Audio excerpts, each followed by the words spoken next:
فرمایا بعض گمان بھی بعض خیال بھی گناہ ہیں، کیسے بچیں؟ فرمایا ولا تجسسوا، یہ جاسوسی چھوڑ دو، یہ کسی کی باتوں چھپی ہوئی باتوں کو تلاش کرنا چھوڑ دو، اس سے تم گمانوں سے بچو گے، وسوسوں سے بچو گے، خیالات سے بچو گے۔ نفسیاتی طور پر جو لوگ پاک صاف ہوتے ہیں نا، ان کی زندگی مطمئن ہوتی ہے۔ بہت زیادہ مال دولت وجاہت شہرت کے باوجود جو لوگ نفسیاتی طور پر کسی میل کچیل کا شکار ہوتے ہیں، ذہنی طور پر، وہ ساری صلاحیتوں کے باوجود بھی کمزور، بے چین اور بے سکون رہ جاتے ہیں۔ زندگی میں گمان، سوچ، اپنی نفسیات کو ہمیشہ اچھا رکھیں، کبھی بھی اپنے آپ کو الجھاؤ کا شکار نہ ہونے دیں۔ جس آدمی نے سکون لینا ہے اس نے بھی یہاں سے لینا ہے، اپنے اندر سے۔ جس نے مطمئن ہونا ہے اس نے بھی خود بخود ہی ہونا ہے، اور جس شخص نے بے سکون رہنا ہے اس نے بھی خود بخود ہی رہنا۔ میرے نبی کریم علیہ السلام نے اپنے صحابہ کو مطمئن زندگیاں فراہم کی، اطمینان بخش رویے حضور نے دیے۔ آپ غور فرمائیں گے کہ غریب ترین صحابہ بھی جب کوئی ان سے پوچھتا تھا کیفیت کیا ہے تو وہ کہتے تھے الحمدللہ، اللہ نے ہمیں نبی کریم کا غلام بنا دیا ہے۔ اب ہم خود اپنے آپ کو اتنا نفسیاتی طور پر کمزور کر لیتے ہیں، سوچ سوچ کے کہ فلانا بڑا ہو گیا ہے میں چھوٹا رہ گیا ہوں، فلاں آدمی آگے نکل گیا ہے میں پیچھے رہ گیا ہوں۔ یہ چیز انسان کو کمزور کرتی ہے۔ انسان اگر یہ تصور کر لے کہ جو میرے حق میں بہتر تھا میرے رب نے مجھے عطا کر دیا ہے، اسے سکون نصیب ہوتا ہے، پھر نفسیاتی مسائل ختم ہوتے ہیں۔ بڑے بڑے سمجھدار لوگوں کو کالا جادو ہو جاتا ہے، اور بڑے بڑے عقل مند لوگ ہوتے ہیں جن کی بھابھی انہیں نظر لگا دیتی ہے۔ بڑے بڑے سمجھدار لوگ ہوتے ہیں کہ جن کی دکان کے آگے کوئی تعویذ پھینک جاتا ہے۔ بڑے سمجھدار لوگ ہیں لیکن وہ چھوٹی چھوٹی باتوں سے اتنے کمزور ہو گئے کہ سانپ سے ڈرتے ڈرتے رسیوں سے بھی ڈرنا شروع کر دیا۔ رسیوں سے، وہ جی میں صبح کل چل رہا تھا تو میرے پیچھے کوئی چل رہا تھا تو میں نے کہا سایہ ہوگا آپ کا، کوئی ساتھ چلتا ہے۔ ایک حدیث ہے ترمذی شریف کی، اسے یاد کر لیں، بڑا نفع دے گی۔ میرے نبی کریم علیہ السلام نے فرمایا اگر ساری دنیا مل کے بھی تیرا نقصان کرنا چاہے تو جب تک رب کی مشیت نہ ہو تیرا نقصان ہو نہیں سکتا۔ ختم ہو گئی بات، باہر آ جائیں اس چیز سے۔ اور فرمایا سارے زمانے کے لوگ مل کر تیرا نفع کرنا چاہیں تو جب تک اللہ نہ چاہے وہ تیرا کوئی نفع کر نہیں سکتے۔ نقصان بھی اللہ کی مشیت پہ ہے، نفع بھی اللہ کی رضا پہ ہے، تو پھر آپ بلا وجہ لوگوں کو دیکھ کر ٹینشن کیوں لیتے ہیں؟ پریشانی کاہے کی ہے؟ آزمائش کس بات کی ہے؟ اپنے آپ کو سکون دیں، اپنے آپ کو مطمئن کریں، کہیں رب بڑا ہی مہربان ہے، اس نے جہاں اچھا سمجھا ہے وہاں اس نے مجھے رکھا ہے۔ اپنے ذہن کو اطمینان دیں، سکون دیں۔ میرے نبی کریم علیہ السلام کی پوری حیات مبارکہ میں آپ کو شکوہ نہیں ملے گا کہیں بھی۔ حضور یتیم پیدا ہوئے، کتنی دفعہ آپ کو کتابوں میں ملتا ہے کہ حضور روئے ہوں کہ میرا باپ ہوتا تو ایسے ہوتا، میری اماں ہوتی تو ایسے ہوتی۔ ہم روز نہیں روتے؟ نبی کریم صلی اللہ تعالی علیہ وسلم نے اپنی زندگی ساری آزمائشوں میں گزاری۔ کہیں آپ کو محسوس ہوتا ہے کہ نبی کریم صلی اللہ علیہ وسلم کسی کے پاس بیٹھے اور فرمایا آؤ میں تمہیں اپنے دکھ سناؤں؟ ہمیں تو مسئلہ بن گیا ہے، ہم لوگوں نے اپنے آپ کو غیر مطمئن بنا لیا ہے۔ ہم ان ساری چیزوں کی ڈیمانڈ کرتے ہیں جو ہمارے مالک نے مناسب نہیں سمجھی ہمیں دینی۔ ہمیں اپنے آپ کو مطمئن کرنا چاہیے، سکون میں رکھنا چاہیے۔ اگر آپ تھوڑا سا اپنے آپ کو سکون دیں، اطمینان دیں، کہیں الحمدللہ، اللہ تبارک و تعالی جہاں جس کو چاہتا ہے وہاں اسے بٹھا دیا کرتا ہے۔ پھر ہم لوگوں کا منصب چھیننا چاہتے ہیں، حسد کرتے ہیں، بغض پیدا ہوتا ہے، عداوت پیدا ہوتی ہے، نقصان ہوتا ہے۔ فطری طور پر جو صلاحیتیں اللہ نے دی ہوتی ہیں ان کو بھی زنگ لگ جاتا ہے، زنگ لگنے لگتا ہے ان سب چیزوں کو جو اللہ نے اپنے فضل سے ہمیں دی ہوتی ہیں۔ تو بات کو یاد رکھیں کہ زندگی میں آپ مطمئن ہو جائیں کہ رب کریم نے جو دیا ہے وہ کمال ہی دیا ہے، کمال ہی۔ حضور کی ایک زوجہ محترمہ تھی تو ان کے ہاتھ ذرا لمبے تھے، مومنوں کی ماں۔ بعض خواتین نے ان سے کہا کہ لمبے ہاتھوں والی، ہم بنا لیتے ہیں نا یہ بھی بات کہ اس کا ناک موٹا ہے تو اس کی آنکھیں چھوٹی ہیں، تو اس کے کان بڑے ہیں تو اس کے ہاتھ کیسے ہیں، تو کہا لمبے ہاتھوں والی۔ تو وہ پریشان ہو گئی، نبی کریم علیہ السلام تشریف لائے، کیا ہوا؟ عرض کی یا رسول اللہ مجھے لمبے ہاتھوں والی کہتے ہیں۔ تو حضور فرمانے لگے یہ پریشان ہونے والی بات ہے کہ خوش ہونے والی بات؟ یا رسول اللہ کیا مطلب؟ فرمایا تو کہہ کہ رب نے لمبے ہاتھ اس لیے دیے ہیں تاکہ میں سخاوت زیادہ کر سکوں، میں سخاوت زیادہ، یہ جو میرا چہرہ ہے نا، یہ جو آپ کا چہرہ ہے، یہ آپ کی چاہت ہے کہ اللہ کی؟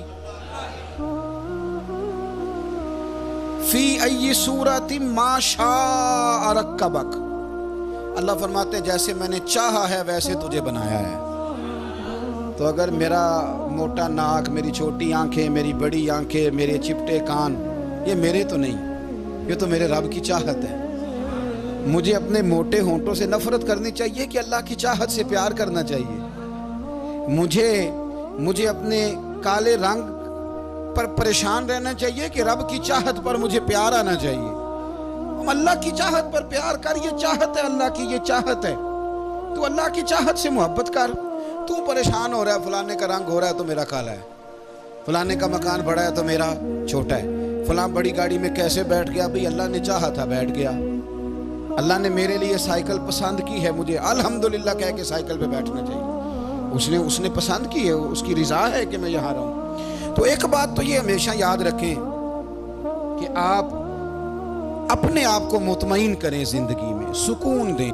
نفسیاتی طور پر ہم بڑے ڈسٹرب اس لیے ہیں کہ ہم بے سکون رہتے ہیں جان بوجھ کے، وجہ ہی کوئی نہیں، لیکن جب تک زندگی ہے اللہ نے زندہ رکھنا ہے، اور جب وقت آ جانا ہے تو پھر کوئی ہمیں بچا سکتا، تو ٹینشن کس بات کی، ڈپریشن کس بات کا؟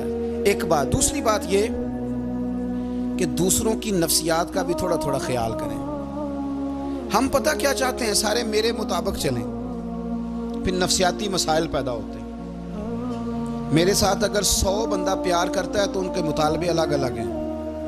کوئی کہتا ہے جناب کو پیار ہی کرنا چاہیے، ہر ایک سے مسکرا کے ملنا چاہیے، کوئی کہتا ہے حضرت صاحب اتنا بھی پیار کریں تو لوگ نگل جاتے ہیں، تھوڑی ڈنڈی پٹی بھی ہونی چاہیے۔ دونوں قسم کے لوگ ہیں نا جی۔ ایک وہ شخص ہے جو کہتا ہے اتنا بڑا مجمع ہے تو 2 سیکیورٹی گارڈ بھی ہونے چاہیے۔ تیسرا کہتا ہے جی عجیب عجیب لگتا ہے، ایک گارڈ رکھے ہوں کسی بندے نے، کسی بڑے آدمی، تو یہ ہر بندے کا مطالبہ۔ اب آپ نے کیا کرنا ہے؟ آپ نے لوگوں کے مزاج کی رعایت کرنی ہے، جہاں تک آپ پیار کر سکیں آپ نے کرنا ہے، جہاں تک محبت کر سکیں آپ نے محبت۔ نبی پاک نا بچوں کے مزاج کا خیال کرتے، چھوٹے بچوں، حضور پاس سے گزرتے تو فرماتے السلام علیکم۔ ایک بچے نے نا حضور کے کپڑوں پر پیشاب کر دیا تھا، اس کی ماں پریشان ہو گئی، بخاری ہے۔ یا رسول اللہ وہ بچہ تھا پتہ نہیں چلا، تو نبی پاک فرمانے لگے کیا ہو گیا؟ وہ بچہ ہے، اللہ نے پانی پیدا کیا نا، ابھی اس پہ پانی بہائیں گے سب ٹھیک ہو جائے گا، وہ بچہ ہے۔ لیکن حاجی صاحب گھر میں بگڑ جاتے ہیں، پوتا اگر پیشاب کر دے کہتے ہیں میں نماز پڑھنی ہوتی ہے، وہ بگڑ جاتے ہیں، پیر صاحب بگڑ جاتے ہیں اس بات پہ، علامہ صاحب بگڑ جاتے ہیں، سیٹھ صاحب کہتے ہیں پتہ ہی نہیں بچے نے پیشاب کر دیا ہے۔ حضور نے فرمایا کہ بچہ بچہ ہوتا ہے، وہ چھوٹا ہے، اس کا ایک مزاج ہے، اس کا ایک مطالبہ ہے۔ اب آپ یہ کہیں کہ وہ بڑا مجھے پاک صاف سمجھتا ہے تو اس رویے سے میرے ساتھ وہ ملاقات کرے، آپ اس کے مزاج کی رعایت کریں گے۔ نبی کریم کے غلام کے بیٹے ہیں حضرت اسامہ بن زید، نواسوں کی بات نہیں سنا رہا، زید بن حارثہ حضور کے غلام تھے، ان کے بیٹے ہیں، چھوٹی عمر تھی، ناک بہ رہا تھا۔ ویسے دادا جی ناک صاف کر دیتے ہیں پوتے کا، ہو سکتا ہے وہ ڈانٹ دیں کہ چل دوڑ جا کتنا گندا، اماں سے کہتا ہے ناک صاف کرے، چل نالائق، نانا بھی کہتا ہے بھاگ جا، کیونکہ وہ حاجی صاحب نے وضو کرنا ہے، نماز پڑھنی ہے، تو ان کے قریب یہ چیز آ گئی تو بڑا مسئلہ بن جائے گا۔ نبی کریم صلی اللہ علیہ وسلم نے کہا عائشہ اسامہ کی ناک بہ رہی ہے، صاف کر دو۔ حضرت عائشہ کہتی ہے میں ذرا اٹھی کو کپڑا دیکھنا تو حضور جلدی سے اٹھے۔ ایک روایت تو یہ ہے کہ حضور نے ناک پونچھ دیا، اور دوسری میں کہ نبی پاک قریب پہنچ گئے۔ جناب عائشہ کہتے ہیں میں نے ہاتھ پکڑ لیا، میں نے کہا حضور کپڑا لینے گئی تھی، آ گئی۔ کہتے ہیں میں نے اپنے ہاتھوں سے ان کی ناک صاف کر دی، ریڑھ صاف کر دیا۔ اللہ کے رسول گویا میری طرف دیکھ کے مسکرائے، حضور راضی ہوئے۔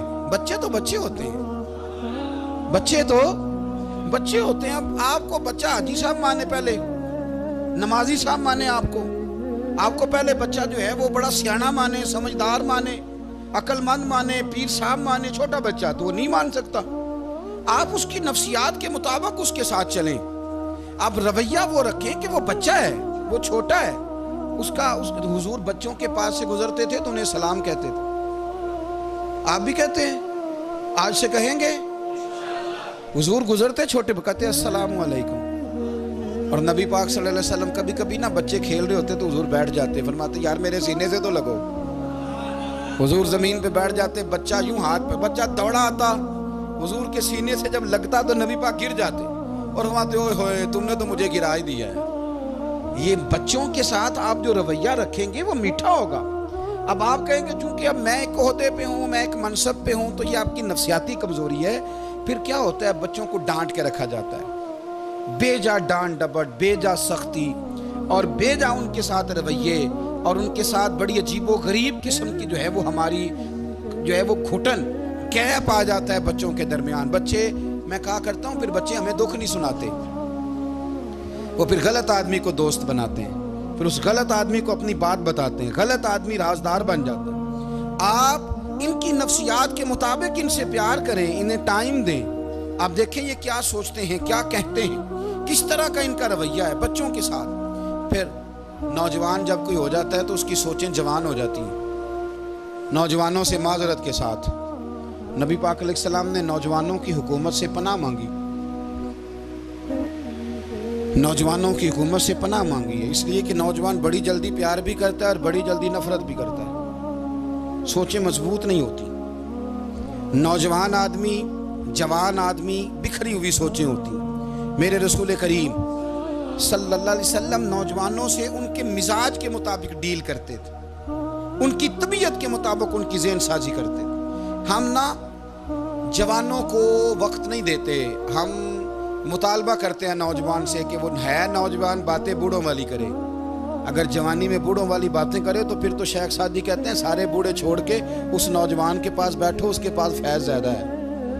اگر ایسا ہو جائے، کیونکہ در جوانی توبہ کردن شیوائے پیغمبری، یہ تو اچھی بات ہے، لیکن میرے عزیز اگر ایسا نہ ہو، ایسا ممکن نہ ہو، تو پھر نوجوان کو آپ اس کی طبیعت کے مطابق ڈیل کریں۔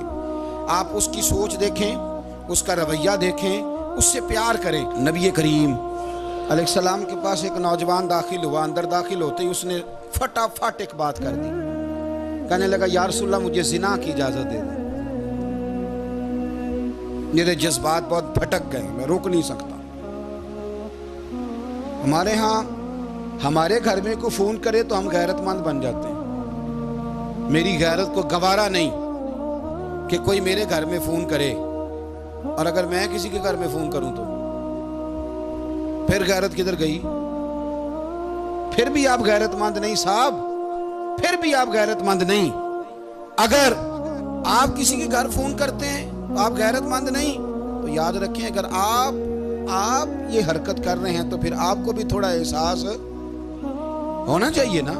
نبی کریم صلی اللہ تعالیٰ علیہ وسلم سے اس نے کہا مجھے زنا کی اجازت دے دیں۔ حضور فرمانے لگے آگے آ جاؤ۔ حضرت عمر کہتے ہیں مجھے بڑا غصہ تھا، میرا دل کر رہا تھا اٹھوں اور 2 تھپڑ ماروں اسے۔ طریقہ ہے بات کرنے کا۔ حضور نے بلایا، پاس بٹھایا، تھپکی دی، فرمایا ایک بات تو بتا، تیرے سوال کا جواب پھر دیتا ہوں، ایک بات تو بتا۔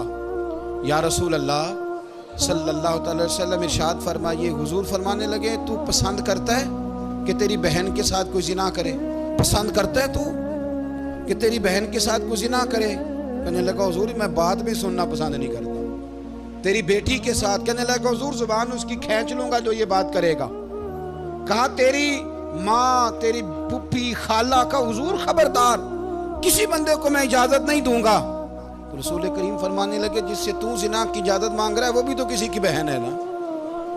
وہ بھی تو کسی کی بیٹی ہے. جو غیرت، جو حمیت یہ اپنے گھر کے بارے میں آتی ہے وہ دوسرے کے بارے میں کیوں نہیں آتی؟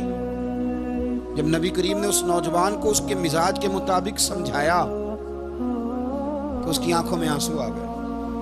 عرض کرنے لگا یا رسول اللہ صلی اللہ تعالی علیہ وسلم، حضور زنا کی ارادہ تو ایک طرف، آج کے بعد میری زبان پر اس کا نام بھی نہیں آئے گا. آپ سامنے والے کی نفسیات کو دیکھیں، آپ اپنے موڈ میں نہ رہیں. مجھے بڑی اچھی طرح یاد ہے ایک دفعہ نا مسجد میں ایک بچے نے نا آدھی بازوؤں کی شرٹ پہن کے نماز پڑھی. ایک بابا جی نے ان کو نا منع کیا، کہنے پورا کپڑے پا کے آیا کر، پتہ نہیں تمہیں. وہ کہنے لگا، بچہ کہنے لگا نماز ہو جاتی ہے، بازو آپ فولڈ کر کے ایسے کر کے، بڑے بازوؤں فولڈ کر کے پڑھیں گے تو کراہت ہے، لیکن ویسے بھی آدھے بازوؤں والی شرٹ میں نماز ہو جاتی ہے، لیکن اچھا عمل نہیں. اچھا یہی ہے کہ آپ کے بازو پورے ہوں. تو بزرگ ان سے کہنے پورے کپڑے پہنو، کہنے لگا بھی ہو جاتی ہے نماز. میں بھی تھا تو مجھے انہوں نے کہا جی حضرت صاحب بات سننا. میں نے کہا جی حکم. کہنے لگے ان کپڑوں میں نماز ہو جاتی ہے؟ میں نے کہا جی ہو جاتی ہے. کہندے لگتا ہے منڈا چودھریاں دا ہے، منڈا لگتا ہے چودھریاں دا ہے. فٹافٹ اسی وقت انہی پیروں پہ میں کہا جی ہے واقعی چودھریاں دا بچہ. لیکن مسئلہ یہ ہے کہ دین چودھری کے لیے بھی وہی ہے اور غریب کے لیے بھی. تو آپ اس بچے بیچارے کو اندر آنے تو دیں، اس کو مسجد میں داخل ہونے دیں، انشاءاللہ کپڑے بھی ٹھیک پہن کے آ ہی جائے گا. لیکن ہم نے تو ذہن بنا لیا ہے کہ ہم نے اپنی مرضی کے مطابق لوگوں کو قابو کرنا ہے. ہم لوگوں کی ذہن کے مطابق اترنے کو تیار نہیں، بس سارے میرے مطابق چلیں. یہ تو بات کو پیشوا کرے گا، مقتدا کرے گا، وہ بھی سمجھائے گا. رسول کریم علیہ الصلوۃ والسلام لوگوں کو جبرن نہیں جھکاتے تھے، حضور دلائل دیتے تھے. نوجوان بچوں کو موقع دیں، انہیں سمجھائیں، انہیں قائل کریں، ان سے پیار کریں، ان کی نفسیات کو سمجھیں، اس کے مطابق ان کے ساتھ آپ ڈیل کریں، پھر آگے بڑھیں. عورتوں کے بارے میں میرے نبی کریم علیہ السلام نے بڑی نصیحت فرمائی ہے. محبوب کریم فرمانے لگے عورت ٹیڑھی پسلی سے پیدا کی گئی ہے، سیدھا کرنا چاہو گے ٹوٹ جائے گی. یہ جیسی ہے اس کے ساتھ ویسے ہی گزارا کرو، اس کی نفسیات کو سمجھ جاؤ. عورت تھوڑا سا چاہتی ہے کہ وہ کھانا پکائے تو اس کی تعریف کر دی جائے، تو بھئی کھڑی ہے صبح سے باورچی خانے میں، 2 لفظ بولنے میں کوئی حرج ہے؟ اور اگر کبھی نمک زیادہ ہو بھی جائے تو کیا خیال ہے بیوی جان بوجھ کے زیادہ ڈالتی ہے؟ اس کا شوق ہے کہ اس کی انسلٹ ہو.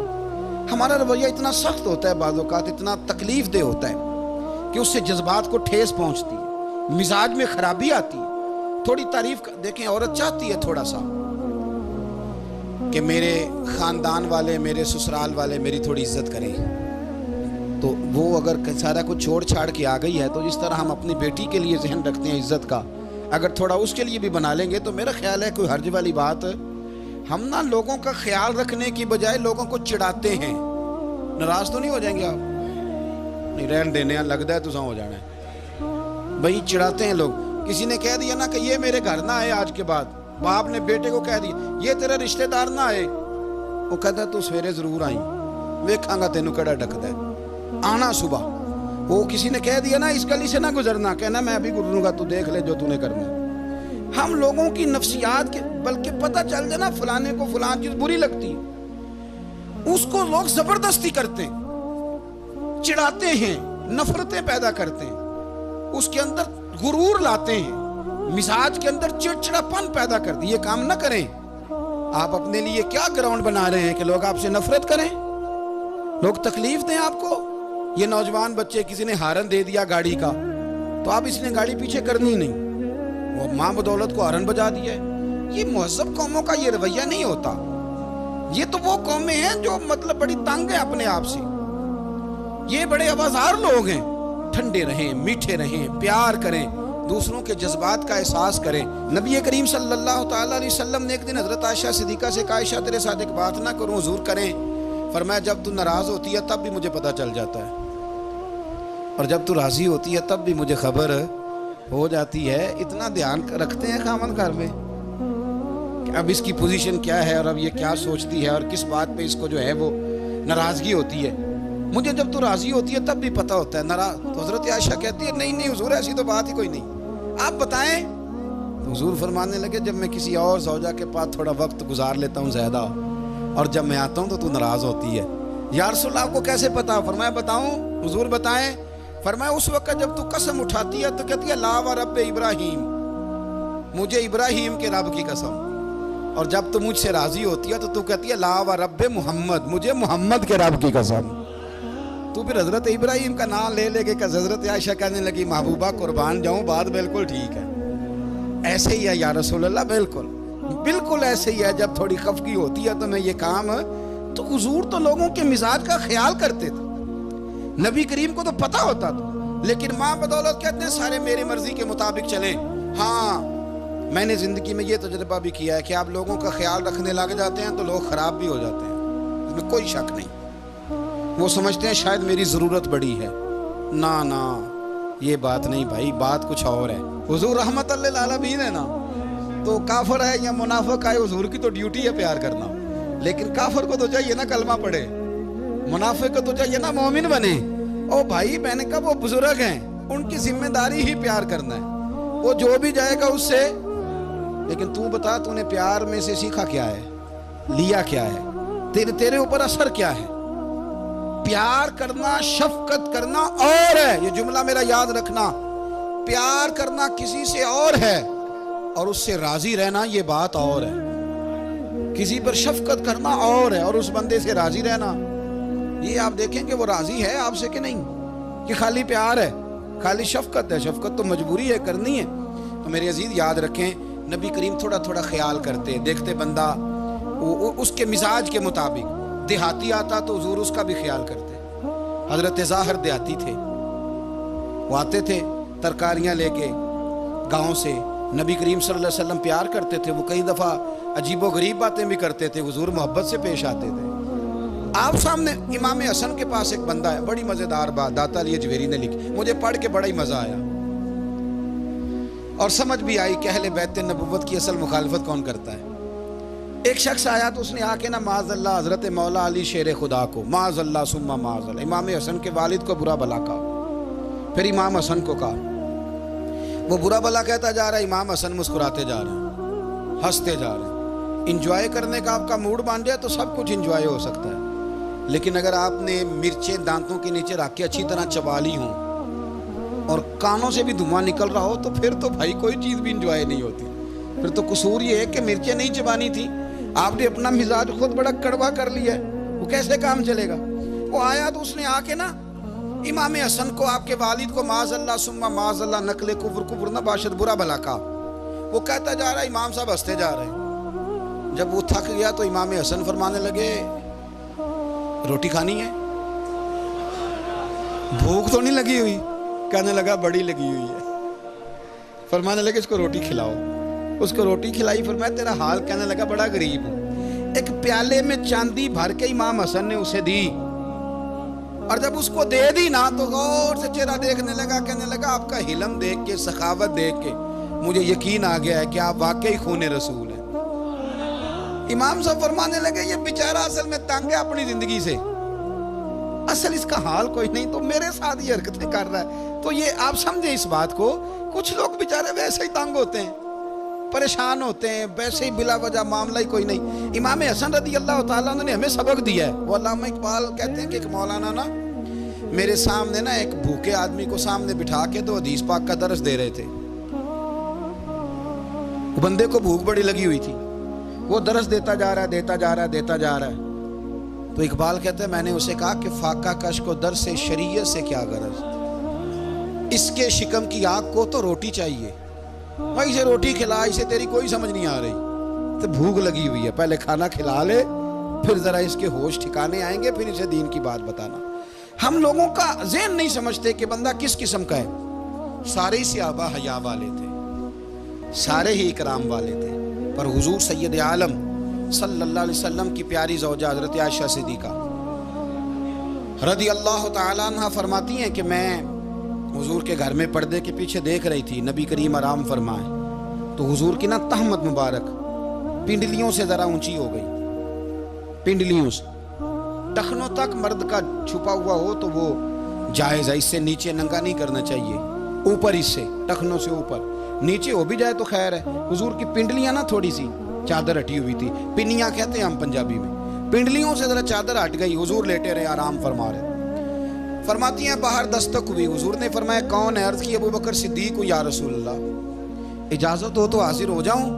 حضور نے فرمایا آ جاؤ۔ کہتے ہیں حضور لیٹے رہے، حضرت ابو بکر آئے، بات چیت ہونے لگی۔ تھوڑی دیر کے بعد پھر دستک ہوئی، کون ہے دروازے پہ؟ یا رسول اللہ عمر بن خطاب ہوں۔ فرمایا آ جاؤ، آ گئے، بات چیت ہوتی رہی۔ تھوڑی دیر کے بعد عثمان غنی آئے، یا رسول اللہ آ جاؤں؟ فرمایا عثمان ذرا ٹھہر۔ حضرت عثمان ٹھہر گئے، نبی کریم اٹھ کے بیٹھے، چادر مبارک پنڈلیوں کے گرد لپیٹی، اپنے کرتے کو سیدھا فرمایا، کہا عثمان آ جاؤ۔ عثمان آئے، بات چیت ہوئی، چلے گئے۔ سیدہ کہتی ہے میں نے پوچھا یا رسول اللہ عثمان تو بڑی ٹھنڈی طبیعت کا بندہ ہے، وہ تو بڑا میٹھا آدمی ہے حضور، کوئی جاہو جلال نہیں، کوئی بات نہیں، وہ تو بڑا پیارا ہے۔ عمر آئے تو آپ لیٹے رہے، ابو بکر آئے تو آپ لیٹے رہے، تو عثمان؟ حضور فرمانے لگے عائشہ عثمان سے تو فرشتے بھی حیا کرتے، عثمان سے تو فرشتے بھی حیا کرتے، تو میں نہ حیا کروں؟ آپ اس بات کو سمجھیں، غور کریں کہ اگر ان کی طبیعت اس طرح کی ہے کہ وہ کہتے ہیں کہ وجود زیادہ چھپا ہوا ہونا چاہیے، تو نبی پاک نے ان کی طبیعت کا خیال کیا ہے، حضور نے ان کے مزاج کا۔ آپ کو نہیں پتا کہ ابا جی آپ کے کیا سوچتے ہیں، کیا چاہتے ہیں؟ آپ کو نہیں پتا آپ کے استاد کا مزاج کیا ہے؟ آپ کو نہیں پتا آپ کے مرشد کامل کی طبیعت کس طرح کی ہے؟ وہ کن باتوں میں راضی ہوتے ہیں، کن میں ناراض ہوتے ہیں؟ ہمیں سارا پتا ہوتا ہے، لیکن ہم چاہتے ہی نہیں صحیح کرنا معاملات کو۔ ہم اپنے وجود پر تھوڑا سا بوجھ ڈالنا ہی نہیں چاہتے، اپنی طبیعت کو تھوڑا سا تکلیف دینا ہی نہیں چاہتے۔ حضرت صدیق اکبر رضی اللہ تعالی، مالدار آدمی، کروڑوں پتی شخص، لیکن انہوں نے نا ایک موقع پہ پھر ٹاٹ کا لباس بھی پہن لیا۔ تو کسی نے ان سے کہا ابو بکر یہ کیا؟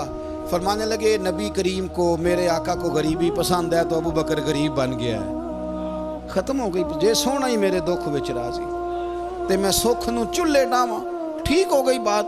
وہ جس حال میں رکھے اس حال میں راضی رہنا ہے۔ یہ جو مزاج ہے نا ہمارا کہ میں ڈھلنا نہیں چاہتا، میں بدلنا نہیں چاہتا، ہم تو غلام ہیں پھر بھی نہیں بدلتے۔ تھوڑا سا خیال کرے۔ میں کہا کرتا ہوں کہ اماں کو زیادہ نہیں ضرورت پیسوں کی، ہاں ماں تو ماں ہوتی ہے، وہ کو ریٹ لگا کے تیرے سے پیسے مانگے گی۔ اماں کو تو بس اتنی ضرورت ہے کہ ماں جو کہہ دے جی کر دو۔ ماں کو تو اتنی ضرورت ہے کہ 2 منٹ رات کو بیٹھ جاؤ پیروں میں، اماں لا تیرے پیر دبا دوں، وہ اتنا ہی کافی ہے۔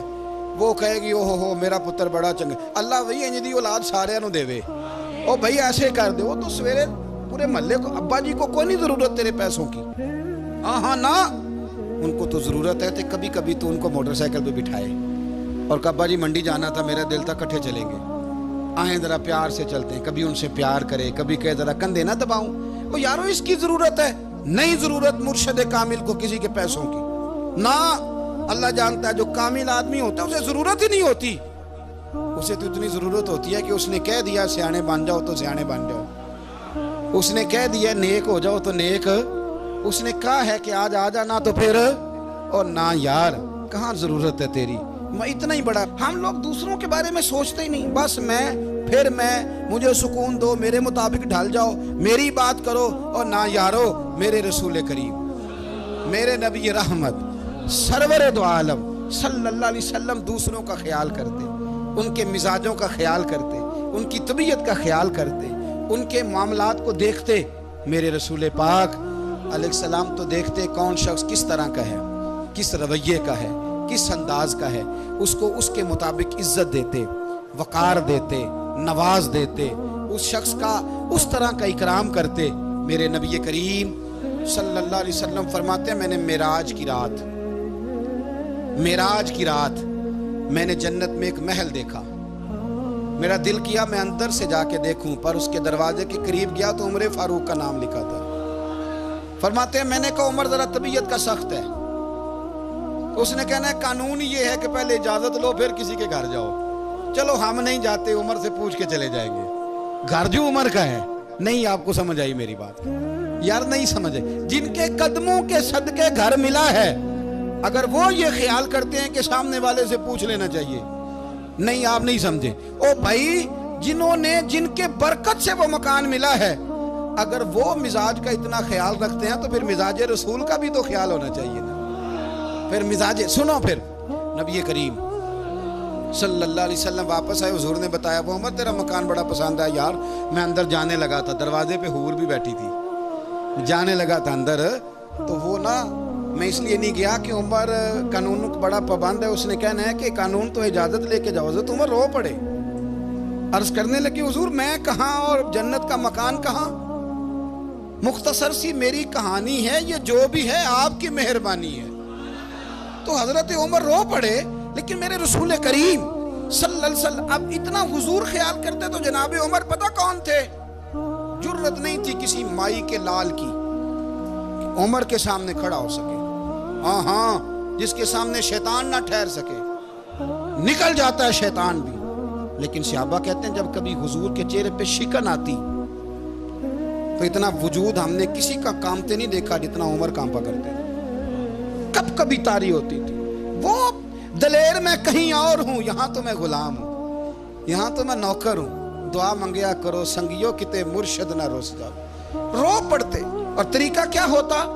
زمین پہ کونیاں رکھ کے نا، کونیاں گھٹنے، اب میں آپ کو کر کے کیسے دکھاؤں، حدیث صحیح میں موجود، یہ کونیاں زمین پہ رکھ کے نا، جیسے بچے نہیں چلتے، کونیاں دونوں زمین پہ حضرت عمر رکھ دیتے اور یوں کونیاں رکھ کے تو یوں ہاتھ باندھ دیتے حضور کے سامنے، نیچے کونیاں اور ہاتھ باندھتے اور پھر روتے جب حضور ناراض ہوتے، تو کسی اور سے ناراض ہے نبی پاک، عمر سے نہیں، تو یوں دونوں ہاتھ بچھا دیتے، یوں ہاتھ باندھتے اور کہتے رضیت باللہ ربا وبالاسلام دینم ونبینا محمد صلی اللہ علیہ وسلم، یا رسول اللہ میں بڑا راضی ہوں کہ اللہ میرا رب ہے، حضور میں بڑا راضی ہوں، حضور میں بڑا راضی ہوں کہ اسلام میرا دین ہے، و محمد نبیم و رسولہ، اور میں بڑا راضی ہوں کہ اللہ نے محمد کو نبی اور رسول بنایا، حضور بڑا راضی ہوں، مہربانی فرما، بڑا راضی۔ یہاں پیر سید علی حسین شاہ صاحب اشرفی رحمۃ اللہ علیہ کچوشا شریف کے بزرگ تھے، اور شان یہ تھی کہ چہرہ غوث پاک سے ملتا تھا، وہ تھوڑا سما کے قائل تھے، سما کے، یعنی وہ والا سما نہیں جو اب ڈھول ڈمکے کے ساتھ ہوتا ہے، کچھ اس میں اشعار پڑے جاتے تھے، اور بعض ایسے شعر تھے جن پر باپ بزرگ کہتے تھے نہیں ہونے چاہیے، یہ رائے کا اختلاف۔ ان کے یہاں ایک خلیفہ تھے سید ابو البرکات شاہ صاحب، مفتی اعظم پاکستان، وہ خلیفہ ہیں لیکن بڑے عالم تھے۔ سید صاحب یہاں آئے تو لوگوں نے کہا حضور کو شعر پڑھیں، تو آپ فرمانے لگے یہ میرا مرید مفتی اعظم ہے، یہ منع کرتا ہے، یہ ان باتوں سے منع کرتا ہے، تو یہاں نہیں پڑھنے۔ لوگوں نے کہا حضور مرید کی بھی ماننی ہے، میں نرا مرید نہیں، مفتی بھی تو ہے نا، قرآن و سنت کی روشنی میں منع کرتا ہے۔ تو اتنا لوگ خیال کر لیتے تھے دوسروں کے مزاج، اور یارو ہم تو بوجھ بنتے ہیں، ہم تو چڑھاتے ہیں جس کے، اور میں دیکھتا ہوں دنیا چڑھ چڑھ کے پاگل ہو گئی، چڑھاتے ہیں ایک دوسرے کو تکلیف دیتے ہیں، اذیت میں مبتلا کرتے ہیں۔ ہم لوگوں نے اب تھپڑ مارنے بند کر دیے ہوئے ہیں، اب ہم ڈنڈے نہیں مارتے، اب ہم نفسیاتی تکلیفیں دیتے ہیں، نفسیاتی ذہنی طور پر ٹارچر کرتے ہیں، ہم لوگوں کو اتنا تکلیف میں مبتلا کرتے ہیں کہ لوگ پاگل ہونے کے قریب آ جاتے ہیں، خودکشیاں ہونے لگی ہیں۔ اگر ہم نفسیاتی طور پر پیار کریں، سامنے والے کو ذرا عزت دیں، ذرا اس کے جذبات کا خیال کریں، ذرا اس کی طبیعت کے مطابق چلیں، ذرا تھوڑا سا محبت کر لیں، پیار کر لیں، بڑی دنیا بچ جائے گی، بڑے سارے لوگ قریب آ جائیں گے۔ میرے رسول پاک علیہ الصلوۃ والسلام نا بمنزلہ طاقت کے بوجھ ڈالتے تھے، بمنزلہ طاقت کے، حضور نام لے کے بھی کہہ سکتے تھے عبد الرحمن تو مالدار ہے دے اتنے پیسے جہاد میں، عمر تو مالدار ہے دے پیسے، عثمان غنی دے، یہ نہیں حضور نے کبھی فرما، اعلان کر دیا بھئی جہاد کا موقع اپنا اپنا حصہ ڈالو۔ حضور کسی شخص پر کوئی بوجھ، اپنے آپ کو بوجھ نہ بنائیں، اسلام نفسیاتی مسائل کا حل بتاتا ہے کہ آپ پیار کریں۔ میں اکثر کہتا ہوں کہ ہمارے گھروں میں بہت سارے بیمار ایسے ہیں جنہیں دوائی کی نہیں ہماری توجہ کی ضرورت ہے، بہت سارے بیمار اس قسم کے ہیں جنہیں صرف آپ کی مسکراہٹ کی ضرورت ہے، جنہیں صرف آپ کا دھیان رکھنے کی ضرورت ہے۔ آپ تھوڑا دھیان کریں، تھوڑا پیار کریں۔